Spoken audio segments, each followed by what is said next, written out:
Hi everyone, today I'm just going to talk really quickly about the difference between ghee and clarified butter because a lot of the time people want to eat ghee because there are no milk proteins left in it, and if you're anything like me, I don't like the taste of it. I am happy to use it in my cooking, like when I made some Indian food or whatever in the past, but if you're not eating that sort of food and just using it on your meat or something might not be that tasty. Whereas clarified butter is actually just the butter fat.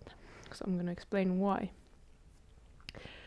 And before I go into that, just a little reminder, subscribe to the channel and help it grow. And if you're interested in quitting sugar and getting control of your cravings, you can also join my free membership site. You will find the link to that in the description. So, let's start with clarified butter. When I grew up, when I was trained as a chef, like how many years ago was that? 25 years ago or something? 24? I had no clue about what ghee even existed. If we were doing anything, we were making clarified butter. And then when I first came across this, everyone told me that it's the same thing, but it's not actually the same thing. So when you are making clarified butter, what you do is you take butter that is unsalted, you melt it down over the heat, and you are letting all the moisture evaporate, basically. So it's bubbling and the moisture goes out. And as soon as it's done with that, and you have the proteins and the other stuff that is in the butter at the bottom, what you do is that you just take a cheesecloth, like I did for on the tallow video, so that you can strain it out. You just pour it through the cheesecloth or until you have all the yellow liquidy butter fat into your jar, and you have all the milk solids left in the cheesecloth. So you're basically separating them. What that means is that you're getting rid of most of the moisture.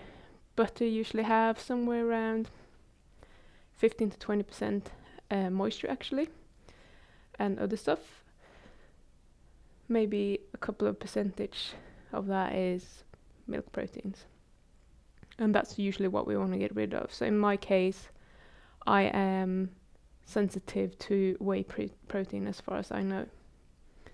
Other people might be sensitive to casein, that is much more common, or even lactose. There shouldn't be any lactose really in milk, but there's a small chance of something slipping through. So that's what we want to do. We want to get rid of it. So if you want to be carnivorous and you just want the milk fat, but you don't actually want to consume the dairy proteins, that's a very good thing to do.